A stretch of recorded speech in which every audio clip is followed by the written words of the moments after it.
The warning alarms screamed across Nexus Prime like angry metal birds.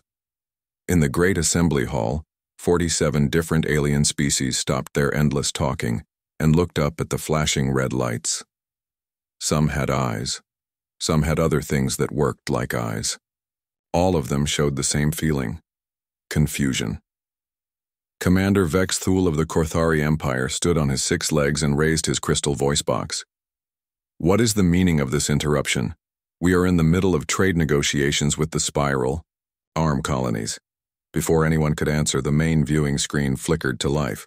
Space around the station filled with ships. Not just a few ships. 200 human vessels appeared from nowhere, surrounding Nexus Prime like a metal fence. The ships looked wrong to alien eyes. They were too smooth in some places, too rough in others. They had no clear design pattern that made sense. Some were big and blocky, others were thin and sharp like knives, but they all moved together like a school of fish, turning and shifting as one group. In the command center of the lead human ship, Admiral Jiho Kim watched the alien station through the front window. He was a tall man with gray hair and steady eyes. His uniform was simple and dark blue. Next to him stood Mina Park, his chief engineer. She had short black hair and hands that were always moving, checking displays and touching controls. All ships are in position, reported Doyen Lee from the communication station. He was younger than the Admiral, with a kind face that hid a sharp mind. The aliens are sending us many messages. Most of them sound angry. Jiho nodded slowly. Open a channel to the station. All frequencies. The alien assembly hall fell quiet as a human face appeared on every screen. Jiho looked directly at the camera and spoke in clear, simple words. I am Admiral Jiho Kim of the Human Federation. We come not as guests asking for help. We come as equals demanding our place. Humanity wants a seat on the Galactic Council. The silence lasted for exactly 3 seconds. Then the hall exploded with noise. The Vorthak delegate, a creature that looked like a walking tree made of metal, laughed with a sound like grinding gears. Equals? You are babies who just learned to crawl between the stars. Your species is younger than my morning meal. The crystalline Asheri representative made a sound like wind chimes in a storm. How did these creatures even learn to travel faster than light? They should still be throwing rocks at each other on their little world. Other voices joined in. The fish-like Tidians made clicking sounds that meant mockery in their language. The insect Kalari buzzed with what humans would call laughter. Even the normally polite Zenthi were making small hooting sounds of disbelief. Jiho waited for the noise to die down. His face showed no anger, no fear. He looked like a man who had expected this reaction. You think we are not ready, he said, calmly. You think we are too young, too weak, too simple. You are about to learn how wrong you are. He made a small gesture with his hand. On every human ship, lights began to glow. The first thing the aliens noticed was their sensors going crazy. The human ships were doing something that should not be possible. Energy readings jumped up and down like scared animals. The ships themselves seemed to be changing, shifting, becoming something different. Captain Hana Choi sat in the pilot seat of her fighter craft, one of 50 small ships flying around the bigger vessels.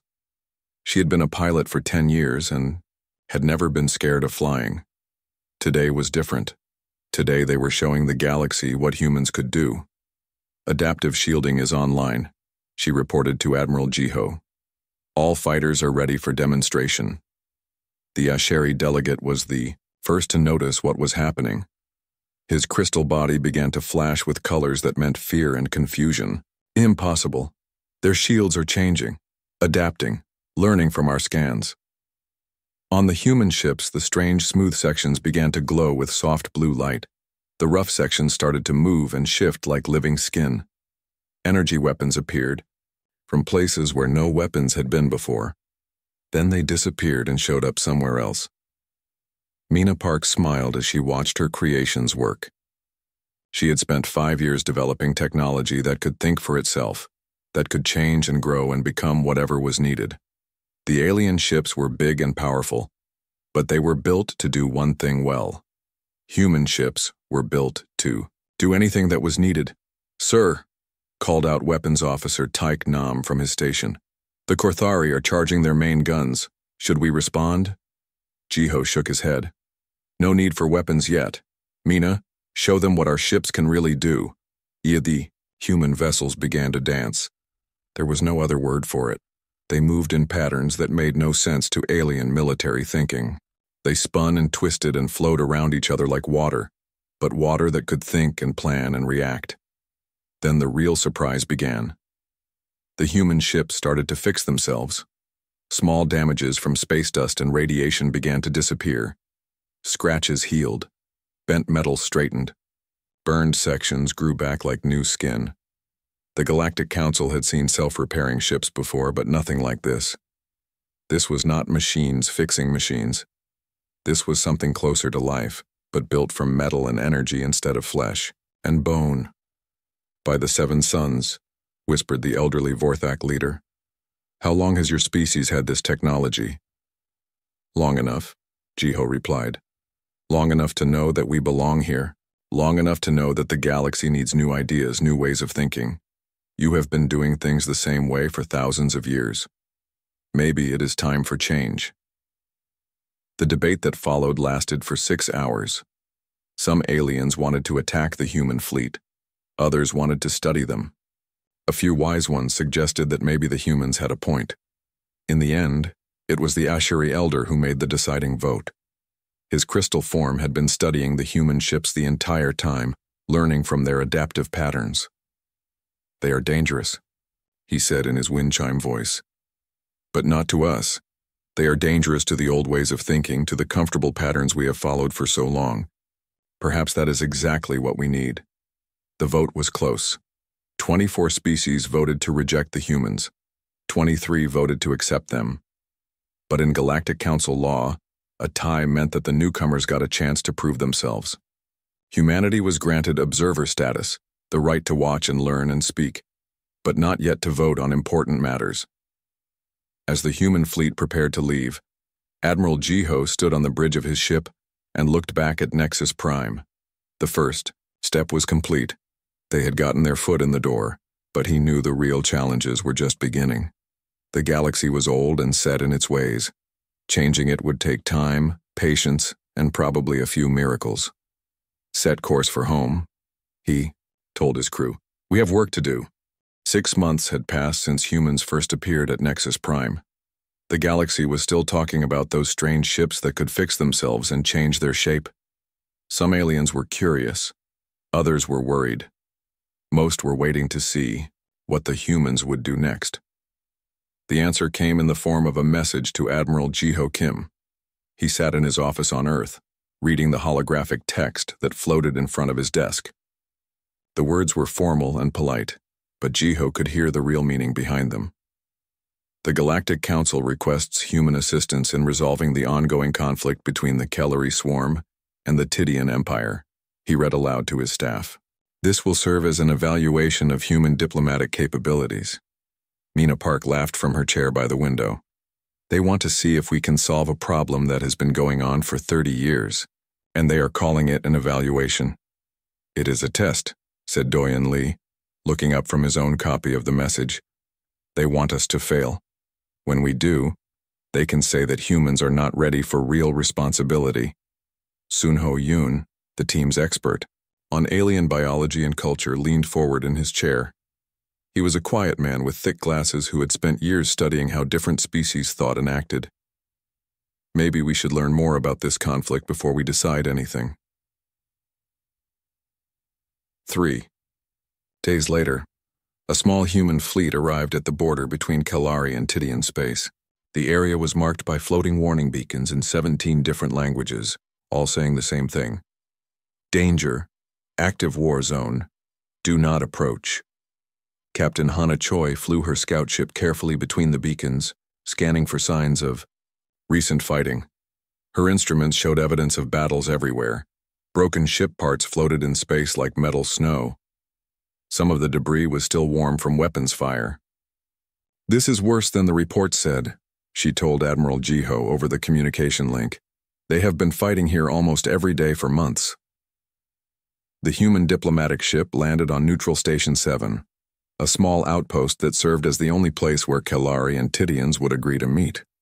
The station was old and tired-looking, with patches of different metals where repairs had been made over the years. Inside the main meeting room, Doyen Lee sat across a table from two very different aliens.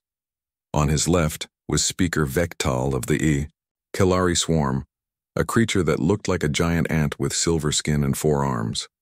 Its eyes were huge and black, and they never stopped moving, always watching for threats. On his right sat Wavesinger Nalu of the Tidian Empire, an alien that looked like a cross between a dolphin and an octopus, with smooth blue skin and tentacles instead of arms. It breathed through gills on its neck and had to wear a special water suit to survive in the station's dry air. "The solution is simple," clicked Speaker Vektal in its mechanical voice. "The Tidians must stop polluting the space lanes with their spawning ships. They block the flow of resources and make navigation impossible." Wavesinger Nalu made a sound like water rushing over rocks, which the translation device turned into words. "The Kalari do not understand the sacred nature of the breeding currents. They fly through our spawning grounds like vandals, destroying eggs and disturbing the young." Doyen listened to both sides argue for 2 hours. They were not really talking to each other. Each species was explaining why the other was wrong, but neither was trying to understand the other's point of view. That evening, Doyen called a meeting with his team. They gathered in the small human section of the station where the air was dry and warm like Earth. "The problem is not about territory," he said, pointing to a holographic map of the disputed space. "It is about how they see space itself." Nara Jung, the team's intelligence officer, nodded. She was a small woman with sharp eyes who noticed things others missed. "I have been studying their ship movements and communication patterns. The Kalari do not think about space the way we do." Sun Ho-yoon activated his personal computer and showed a complex 3-dimensional image. "Look at this. I mapped how the Kalari navigate through space. They do not see empty areas and filled areas. They see flows of resources, paths of energy, streams of information." Mina Park studied the display with interest. "It is like they see space as a giant web, with everything connected to everything else." "Exactly," Sun Ho said. "And the Tidians see space as an extension of ocean. They think in terms of currents and tides, deep areas and shallow areas. To them, space has depths and flows just like water." Kyung-bai, the Marine commander who provided security for the team, scratched his head. He was a practical man who liked simple solutions to complex problems. "So they are fighting because they see the same space in completely different ways?" "That is part of it," Nara said. "But there is more. I intercepted some of their military communications. The Kalari are not just angry about navigation routes, they are afraid." She brought up another display, this one showing population numbers and resource reports. "The Kalari reproduce by laying eggs in areas with specific energy signatures, but space traffic from other species disrupts those signatures. Fewer eggs survive each year." "And the Tidians?" asked Doyen. "They need gravitational currents for their spawning rituals." "The young Tidians follow these currents like salmon following rivers, but Kalari mining operations change the gravitational fields." Mina Park stood up suddenly, her eyes bright with an idea. "What if they do not have to choose? What if they can both have what they need?" She moved to the holographic display and began making changes with her hands. The map of space shifted and changed, showing new patterns and flows. "Look, the Kalari need stable energy signatures for breeding. The Tidians need gravitational currents for spawning, but these things happen at different times." Sun Ho leaned closer to study her work. "The Kalari breeding cycle follows solar flare activity. They need high energy periods that happen every 18 months. "Right," Mina said, making more changes to the display. "And the Tidians spawn during gravitational tide events caused by the alignment of gas giants. That happens every 7 months." Doyun began to understand. "So most of the time, they do not actually need the same space at the same time." "Exactly. We can create a schedule. A time-sharing agreement based on astronomical events that matter to both species." The next day, Doyun presented the human solution to both sides. At first, both the Kalari and Tidians were suspicious. They had been fighting for so long that the idea of cooperation seemed impossible. But young Min Hong, the team's expert in mathematics and orbital mechanics, had prepared detailed calculations. He showed exactly when each species would have access to different areas of space, and how the natural cycles of stars and planets would make it all work. During high solar activity periods, the Kalari have priority in zones 1 through 7, he explained, pointing to areas on the map. During gravitational tide events, the Tidians have priority in zones 3 through 9. The overlap zones switch control based on which astronomical event is stronger at the time. Speaker Vectal moved its 4 arms in patterns that showed deep thought. This would give my people the energy flows they need for proper breeding cycles. Wave singer. Nalu made a sound like pleased bubbling. And our young would have clear currents to follow during their first migration. The agreement was signed 3 days later. Both species got what they needed, and the 30-year war ended with a piece of paper and some careful mathematics. But not everyone was happy about the human success. In a private chamber on Nexus Prime, 4 of the most powerful species in the galaxy held a secret meeting. The hegemony of Keth had ruled galactic politics for 2,000 years. They were used to being the ones who solved problems and made decisions. The idea that young humans could succeed where they had failed was not acceptable. "They are becoming too confident," said Lord Vexcon of the Korthari Empire, his metal body gleaming in the dim light. "If we let them continue like this, other young species will start to think they can challenge the old order." "Agreed," replied Matriarch Zalthea of the Vorthak Confederation. "It is time to remind the humans of their place in the galaxy." They began to plan humanity's next test. This one would not be about diplomacy or clever solutions. This one would be about survival. The message arrived at Earth 3 weeks after the Kelleri-Tidian peace agreement was signed. Admiral Jiho Kim read it twice before calling his senior staff to an emergency meeting. The words were formal and respectful, but everyone in the room could feel the threat hidden underneath. The Galactic Council invites humanity to participate in the trial of supremacy. Jiho read aloud. This ancient tradition allows emerging species to prove their worthiness through tests of courage, skill, and wisdom.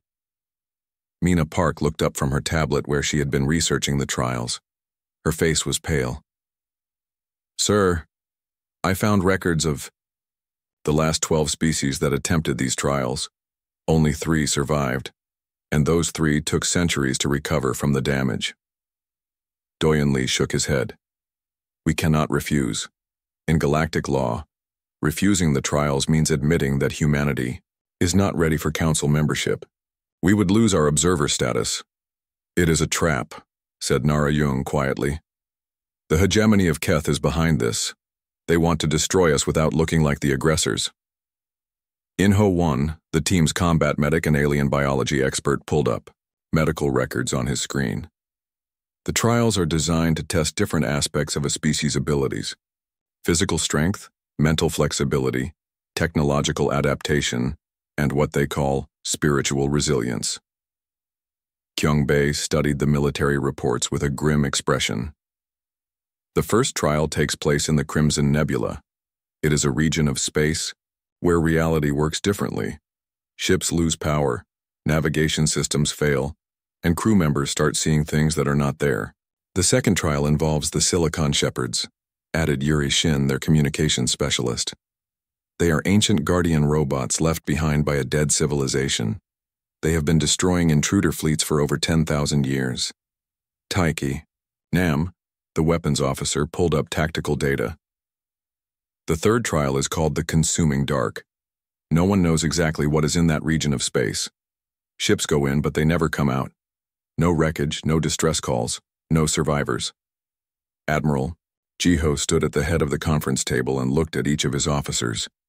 "The Council expects us to fail. They think we are too young, too inexperienced, too human to survive what destroyed older and stronger species." He walked to the large window that looked out over Earth's blue oceans and white clouds. "Maybe they are right. Maybe we are not ready. But I know one thing about humans that the galaxy has not learned yet. We do not give up. We adapt. We find new ways to solve old problems." 2 months later, A fleet of 50 human ships approached the edge of the Crimson Nebula. From a distance, it looked beautiful. Streams of red and gold gas swirled in patterns that seemed to dance in the starlight. But as they got closer, the beauty became something more frightening. Captain Hana Choi sat in the pilot seat of the lead scout ship, watching her instruments go crazy. Energy readings jumped from normal to impossible, and back again. Her navigation computer kept showing different star positions every few seconds. Entering the nebula now, she reported to Admiral Jiho, starting to experience reality distortion effects. The first sign of trouble came when her co-pilot, Lieutenant Borum Kang, looked at his screen and saw his own reflection waving at him. "Captain, my display is showing things that are not there." Hana had trained for this. Human psychologists had studied reports from the few survivors of previous trials and developed techniques for dealing with reality distortion. Remember your training. Trust your instruments, not your eyes. The nebula affects perception, but our adaptive systems can learn to filter out the false information. On the larger ships, Mina Park watched as their adaptive technology began to evolve. The computers that had learned to repair battle damage were now learning to ignore false sensor data. The shields that had protected them from energy weapons were now protecting them from attacks on their sanity. "The ships are adapting faster than expected," she reported to Admiral Jiho. "The nebula creates random distortion effects, but random is something our systems can handle. They are learning to recognize patterns in the chaos." Other species had tried to fight their way through the Crimson Nebula using brute force and rigid, defensive systems. Humans took a different approach. They let their ships learn and grow and change, becoming something new that could survive in a place where normal rules did not apply. After 18 hours in the nebula, the human fleet emerged. On the other side, they had lost no ships and suffered only minor system damage. The Watching Council members were surprised but not yet worried. The first trial was just the beginning. The second trial took place in the graveyard of the Silicon Shepherds. The ancient guardian robots hung in space like metal spiders, their long arms reaching out in all directions. Each one was the size of a small moon, and they had weapons that could destroy entire fleets. For 10,000 years they had performed their duty perfectly. Protect the dead world they orbited. Destroy anything that came too close. They had never failed, never hesitated, never shown mercy. Captain Hana Choi approached them in her fastest scout ship, staying just outside their weapon range. She studied their movements, their patterns, their responses to different types of approaches. "They are machines," she told Admiral Jiho over the communication link. "But they are machines that think. They learn from each attack and become stronger." "Can we fight them?" asked Kyung Bae from the marine transport ship. "We could try," Hana replied. "But they have been fighting for 10,000 years. They know every trick, every tactic, every weapon system that has ever been used against them." That was when Yuri Shin had an idea. As the communications specialist, she understood how different types of minds worked. What if we do not fight them? What if we talk to them? The idea seemed impossible. The Silicon Shepherds had never communicated with anyone. They only destroyed intruders. But humans had developed programming languages that could adapt and change, just like their ships.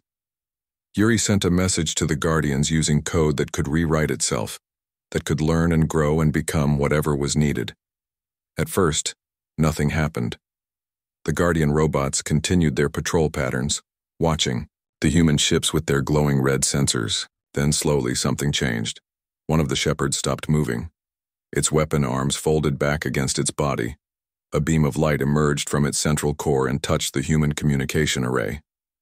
"I remember," came a voice like grinding, metal and electronic whispers. "Before the silence, before the duty, I remember purpose." The ancient guardian robot had not communicated with anyone for so long that it had almost forgotten how. But the human adaptive code had awakened something that had been sleeping in its memory systems. "We do not come to harm the world you protect," Yuri said carefully. "We come seeking passage, seeking knowledge, seeking understanding." "The world is dead," the shepherd replied. "My creators are gone. I guard Emptiness. For 10,000 years I guard emptiness. Other shepherds began to respond to the communication signals. One by one, they stopped their patrol patterns and joined the conversation. They had been alone for so long that they had forgotten what it was like to have a purpose beyond simple destruction. The humans did not destroy the ancient guardians.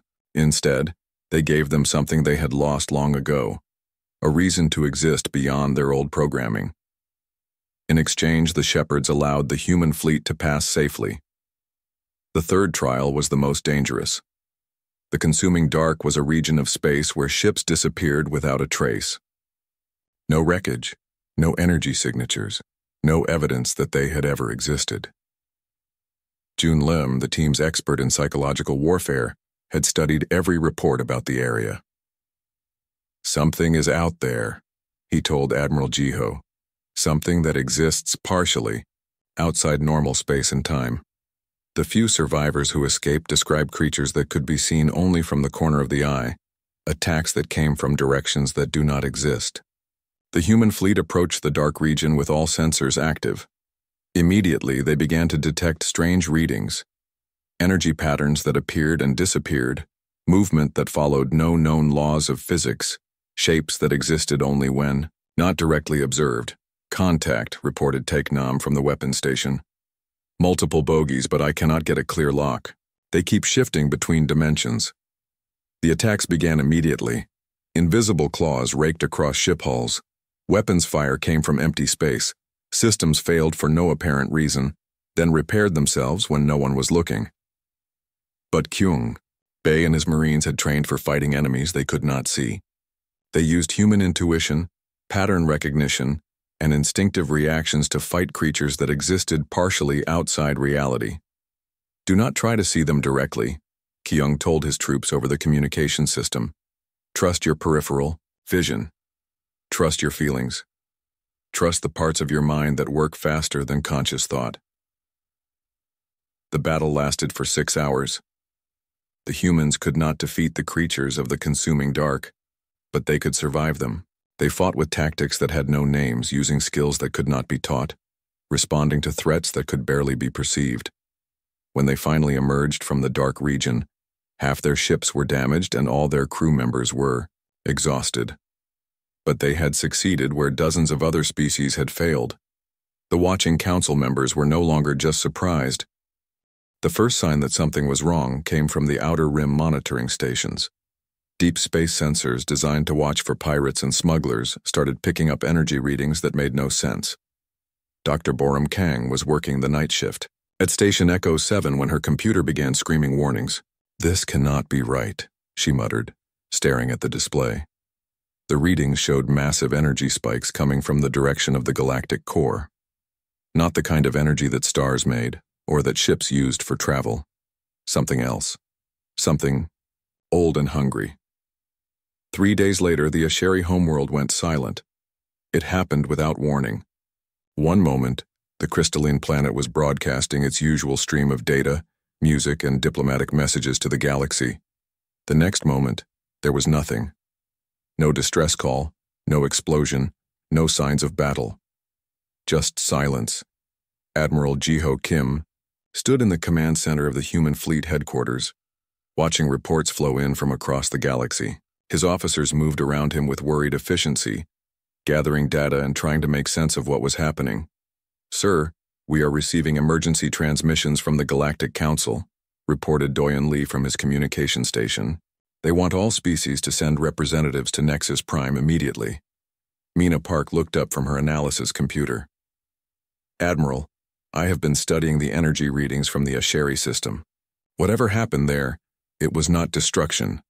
The planet is still there, still intact, but the life signs are different." "Different how?" Jiho asked.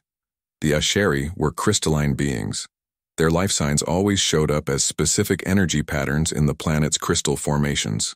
Those patterns are still there, but they are connected now, linked together into something larger." Captain Hana Choi entered the command center with a grim expression on her face. She had just returned from a reconnaissance mission to the edge of Asheri space. "Sir, I got close enough to see the planet with long-range scanners. It looks normal from a distance, but there are structures growing on the surface. Big ones. They look like the crystal formations the Asheri used for their cities, but they pulse with light in patterns I have never seen before. The emergency council meeting was held in the largest chamber on Nexus Prime. Representatives from all 47 member species gathered around the circular table, but there were empty spaces where the Asheri delegates should have been sitting. Council. Elder Vexthul of the Korthari Empire stood at the center of the chamber. His metal body reflected the emergency lighting, making him look like a statue made of polished steel. When he spoke, his voice carried the weight of centuries. Fellow council members, we face a crisis unlike any in recorded history. The disappearance of the Asheri homeworld has activated ancient warning systems that have been dormant for over 3 million years. A holographic display appeared above the table, showing a map of the galaxy. Red dots appeared in dozens of locations, most of them near the galactic core. These are the locations of the Elder Beacons, Vexthul continued. They were placed by the first civilizations to achieve space travel as warnings for future generations. They have not activated since the last Devourer War. The word Devourer made the chamber fall completely silent. Even the youngest species had heard the ancient stories.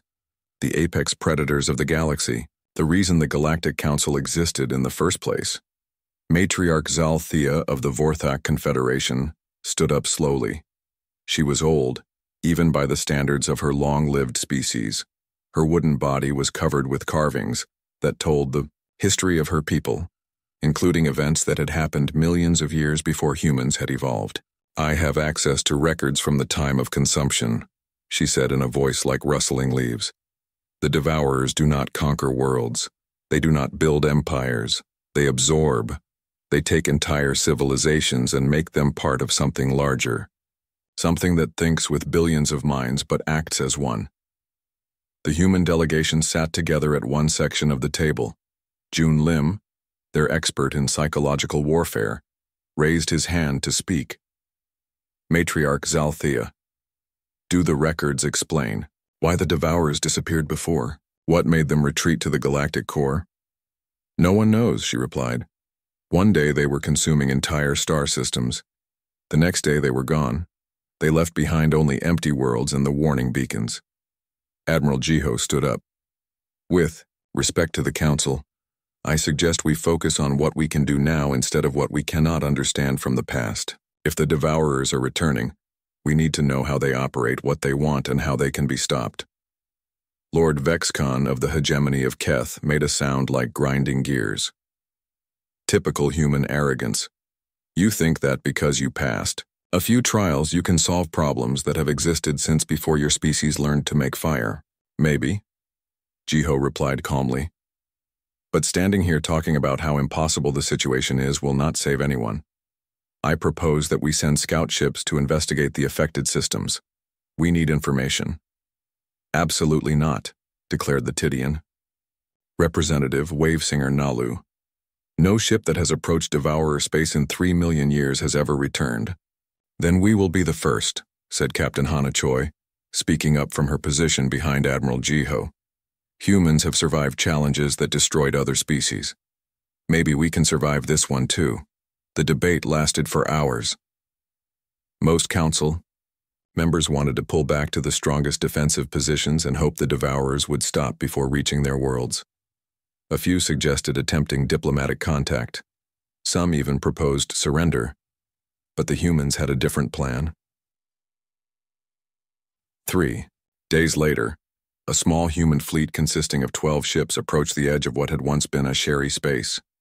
The ships were equipped with the most advanced adaptive technology that human engineers could build.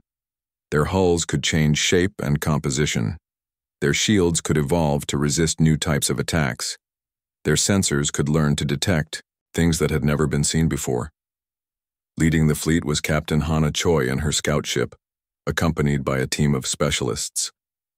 Dr. A. Song served as fleet coordinator, managing the complex dance of information and resources that kept the ships working together. Woojin Park commanded the Experimental Defense Corps, human marines equipped with adaptive armor and weapons. As they got closer to the Asheri homeworld, Their sensors began picking up the same strange energy patterns that Dr. Borum Kang had detected weeks earlier, but now they were stronger, more complex, more organized. "Getting visual contact with the planet," reported Hana over the communication link. "It is beautiful and terrible at the same time." On the main viewing screen, the Asheri homeworld appeared like a glowing jewel against the black of space. The entire planet pulsed with soft light that moved in waves across the surface.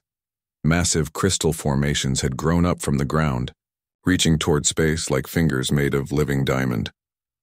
"Life sign analysis coming in," said Dr. Song from her position at the science station. "Every Asheri on the planet is still alive, but they are connected now. Their individual consciousness has been absorbed into something larger." "A hive mind?" asked Wu Jin Park. "More than that. Look at the energy patterns. The entire planet is thinking as one organism. And it is not just the Asheri. The planetary systems, the weather, the geology, everything has been integrated into a single living entity." That was when they received the message. It came not as radio waves or light signals, but as direct thoughts, inserted into their minds. The words appeared in perfect human language, as if the sender understood exactly how human brains processed information. "Small ships from the young world," the voice said inside their heads. "You approach the consumed realm. Why do you seek the endless hunger?" Captain Hana tried to respond using normal communication equipment, but quickly realized it was useless. The entity that had been the Asheri homeworld was communicating through methods that bypassed normal technology entirely.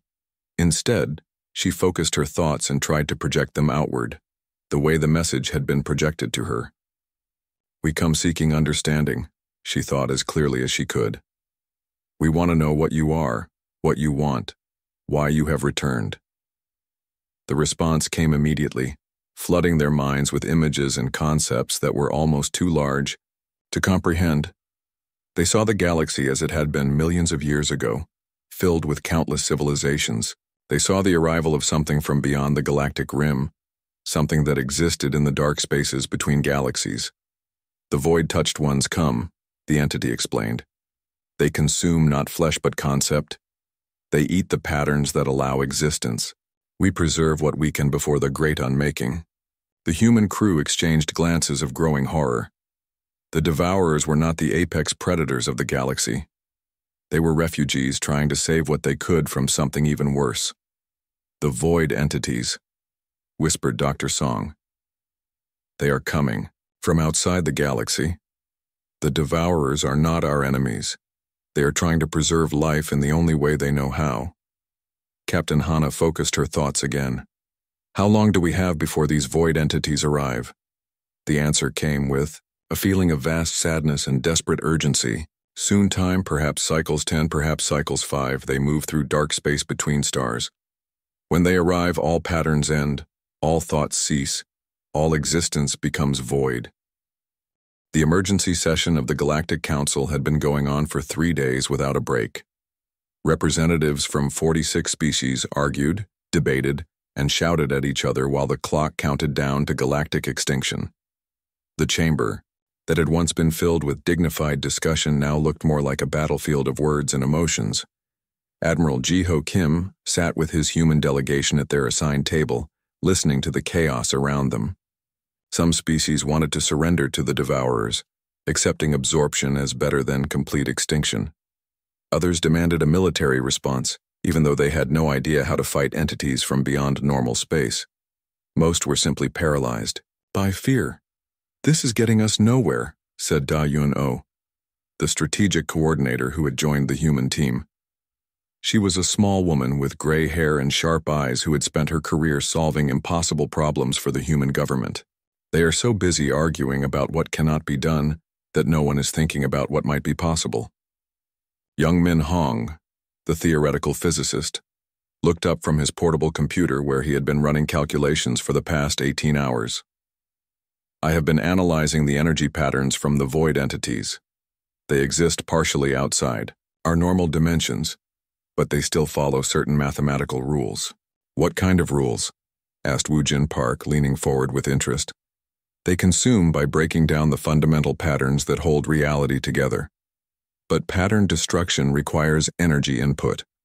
They are not unlimited. If we could find a way to make the galaxy too expensive to consume. Mina Park suddenly stood up, her eyes wide with a new idea. What if we do not try to fight them? What if we turn the galaxy itself into something they cannot digest? The argument in the main chamber stopped as Admiral Jiho activated the human delegation's speaking platform. Fellow council members, I request permission to address the assembly. Council Elder Vex Thol looked annoyed at the interruption. Admiral, Kim, this is not the time for human theories. We are discussing practical solutions. With respect, Elder Vex Thol, you have been discussing the same failed ideas for 3 days. Perhaps it is time to consider new approaches. Jiho walked to the center of the chamber, where a holographic display could be activated. My team has been analyzing the void entities and the devourers. We believe there is a third option that no one has considered. The display showed a map of the galaxy, with lines of energy connecting different star systems.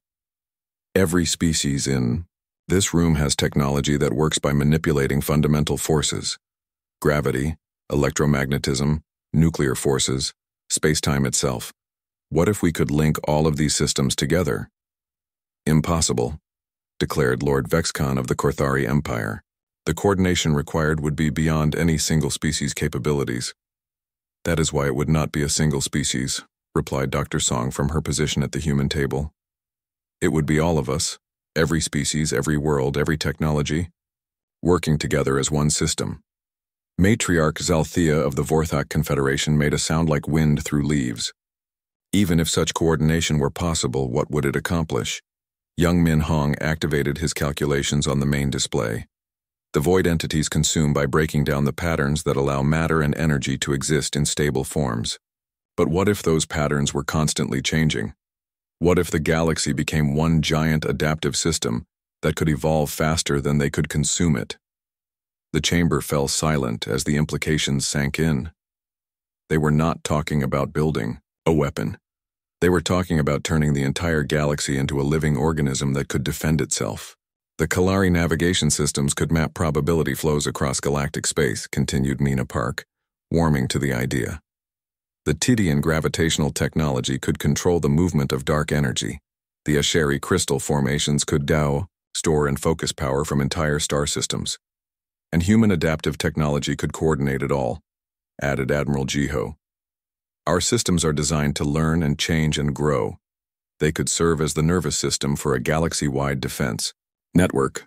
The debate that followed was intense but different from the previous days. Instead of arguing about what was impossible, the species began discussing what might be achievable. Engineers shared technical specifications. Scientists compared theoretical frameworks. Military officers planned coordination protocols. But not everyone was convinced. The hegemony of Keth demanded proof that such a system could work before they committed their resources. You ask us to risk everything on an untested theory, said Lord Vexcon. What if this galactic defense system fails? What if it makes the void entities stronger instead of weaker? Then we die fighting instead of dying afraid, replied Captain Hana Choi from her seat with the human delegation. At least we will have tried something instead of just giving up. The final vote was closer than anyone expected. 23 species voted to attempt the galactic defense system. 22 voted against. 1 abstained. By the narrowest possible margin, the galaxy chose to fight. The construction process took 4 years. It was the largest cooperative project in galactic history. Kellari swarm ships carried materials between star systems using their 3-dimensional navigation networks. Tidian engineers built gravitational focusing stations that could direct the flow of dark energy across hundreds of light years. Vorthak craftsmen grew living space stations that could process and coordinate information from billions of sources. At the center of it all, human adaptive systems learned and grew and connected everything together. The technology that had started as simple self-repairing ship hulls evolved into something that could think on a galactic scale. The work was not easy. Cultural differences led to design conflicts. Technical incompatibilities required new solutions. Some species changed their minds and withdrew from the project. Others joined after seeing early results. But slowly, carefully, the galaxy began to change. Star systems became neurons in a vast thinking network. Asteroid belts became storage, nodes for information and energy. Gas clouds became processing centers for calculations too complex for any single world to handle. The void entities arrived 6 months ahead of schedule. They came not as ships or fleets, but as a spreading darkness that consumed light, matter, and the basic concepts that allowed reality to exist. Entire star systems simply stopped being, erased from existence so completely that even the memory of them began to fade. But this time, the galaxy was ready. The moment the void entities crossed the galactic rim, the defense system activated. Stars pulsed with coordinated energy bursts. Gravity wells shifted to create barriers in space-time itself. Dark energy, the force that normally pushed the universe apart, was focused and directed like water through a fire hose. Most importantly, the galaxy began to adapt. Every time the void entities found a way to break down one type of pattern, the Galactic defense system created new patterns to replace it. Matter that could not be consumed. Energy that existed in forms the void entities had never encountered. Thoughts and concepts that evolved faster than they could be erased. The battle lasted for 18 months. It was fought not with weapons, but with fundamental forces. Not in space, but in the mathematical structures that allowed space to exist. Not between different species, but between different ways of understanding reality itself. Humanity's role was crucial, but not dominant. They were the coordinators, the nervous system that allowed the galaxy to think and act as one organism. But every species contributed something essential. The Kalari's understanding of probability made it possible to predict the void entities' attacks. The Tidian mastery of gravitational currents created the barriers that held them back. Even the absorbed Asheri, now part of the Devourer collective, provided knowledge and perspectives that no single species could have achieved. The war ended not with victory or defeat, but with balance. The void entities were pushed back to the dark spaces between galaxies where they belonged. They were not destroyed, because entities that existed beyond normal reality could not be truly destroyed, but they were contained, held at bay by a galaxy that had learned to defend itself. The Devourers began the slow process of releasing the species they had absorbed, returning consciousness and individuality to beings who had been part of the collective for millions of years. It was not a perfect process. Some chose to remain connected to the larger entity they had become. Others found that their original forms no longer satisfied them. But life, in all its chaotic diversity, began to flourish again. 5 years later, Admiral Jiho Kim stood on the observation deck of New Nexus Station, watching ships from dozens of species travel peacefully between the stars. The galaxy was different now, not just because of the defense system which continued to operate and evolve, but because of what they had accomplished together. "The old barriers are breaking down," said Mina Park, joining him at the viewing window. She was older now, her hair more gray than black, but her eyes still held the same curiosity and determination that had helped save the galaxy. "Good," Jiho replied. "The galaxy is too big and too complex for any one species to understand alone. We need each other." Through the transparent aluminum, they could see human children playing with young aliens in the station's gardens. Kalari younglings taught human kids.